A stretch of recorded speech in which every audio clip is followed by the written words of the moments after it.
Hi, good morning, afternoon, good evening, or whatever time of the day it is. This is Stephen Weiss, and today we're talking all about lenses. A simple statement I like to make is with lenses, you get what you pay for. The better the glass, the better the image, the better the way that the lens handles the light, the way it absorbs the light, the way it hits the sensor, and the whole 9 yards.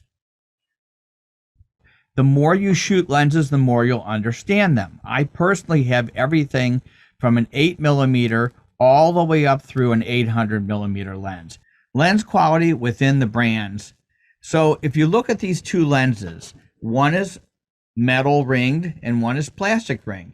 These are actually a huge difference between the same manufacturer's lens and the quality of the lens. The one on the right happens to be a Canon kit lens, and the lens on the left is a completely different lens. You can see a huge difference in the way it's manufactured.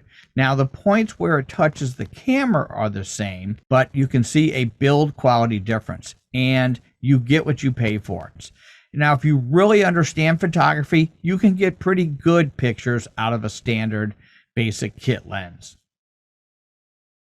This is just an example of showing you what Canon has, the depth and the breadth of their lenses. They have everything from wide angle through telephoto and everything in between, and zoom lenses, and most of the manufacturers have a very similar type lineup. There are a lot of differences between what we call a zoom lens and a fixed lens. Again, when you buy a lens, it's based upon what you put into it.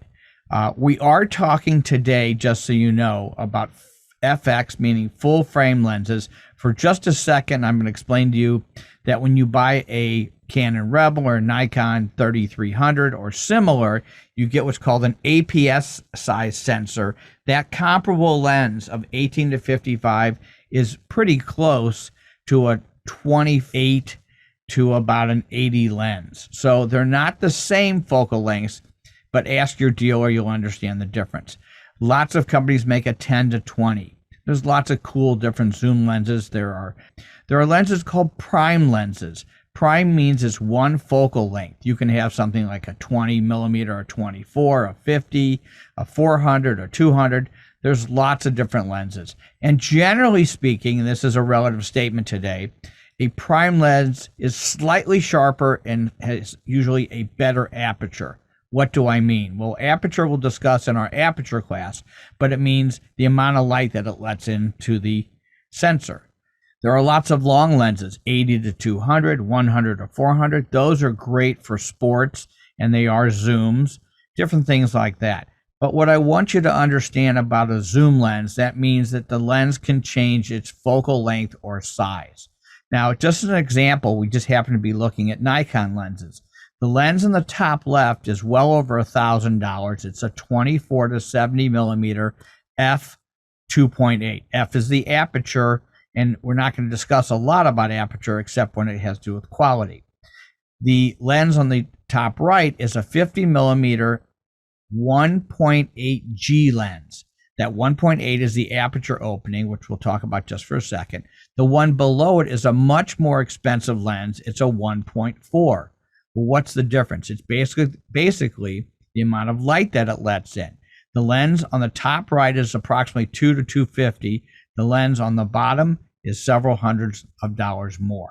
So you need to know and understand what the difference is. Basically, the larger the opening, the more expensive the lens is going to be, which has no bearing on the focal length per se.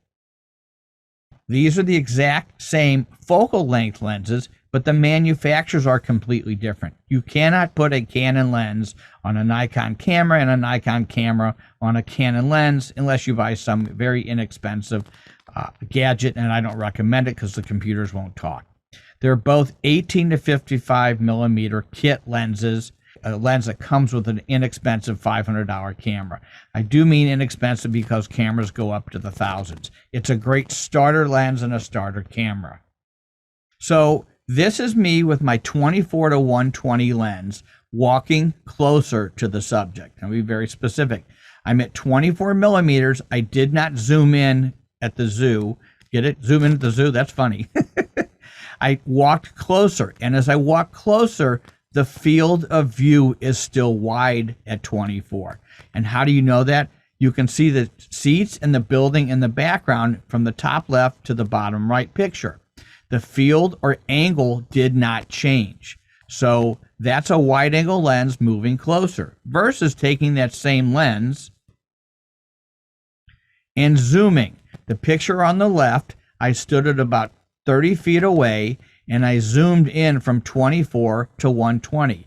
Notice what happens to the trash can, to the tree behind the elephant's head, and the building.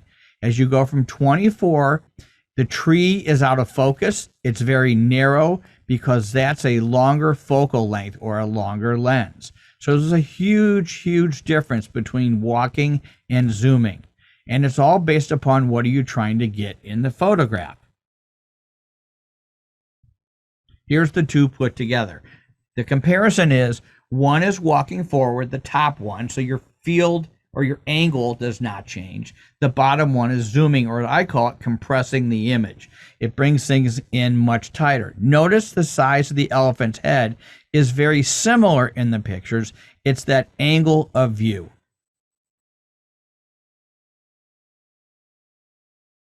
This is the same type of example, but it's actually done with a point and shoot camera. I'm standing in Florida at the edge of the dock and I zoom it 4 times.